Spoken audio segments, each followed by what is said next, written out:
Donc toi qui es dans la tristesse permanente, tu es dans les ténèbres. Toi qui es privé de la présence de Dieu, tu es dans les ténèbres. Toi qui es dans le péché, tu es dans les ténèbres. Mais ma prière est que cet après-midi, que tu sortes des ténèbres au nom de Jésus-Christ. Alléluia. Que tu sortes des ténèbres. Le Seigneur veut te parler cet après-midi. Parce qu'il a vu ton cœur. Parce qu'il a vu que tu étais dans les ténèbres. Voilà pourquoi il veut t'interpeller cet après-midi. Pour que tu ne sois plus ignorant de ces choses.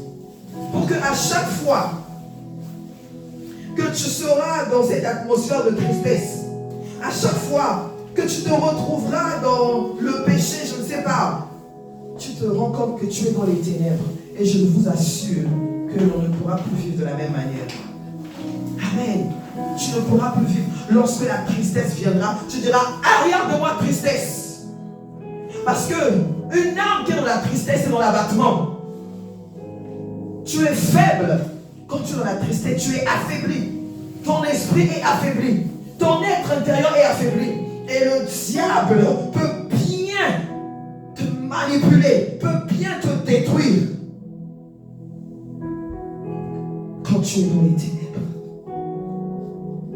quand tu es dans une situation qui est embrouillée, qu'est-ce que tu dois faire?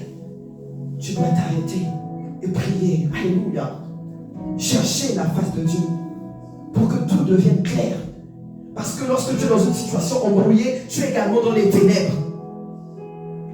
Quand c'est embrouillé, le diable peut travailler facilement. Tu ne sauras pas le démasquer. Tu ne pourras pas savoir que c'est lui qui est en train d'agir. C'est pour ça qu'il aime ça. C'est pour ça que le diable aime les ténèbres. C'est pour cela qu'il aime qu'on soit embrouillé dans notre esprit, dans notre âme, dans notre réflexion. Le diable aime ça. Mais je prie dans le nom de Jésus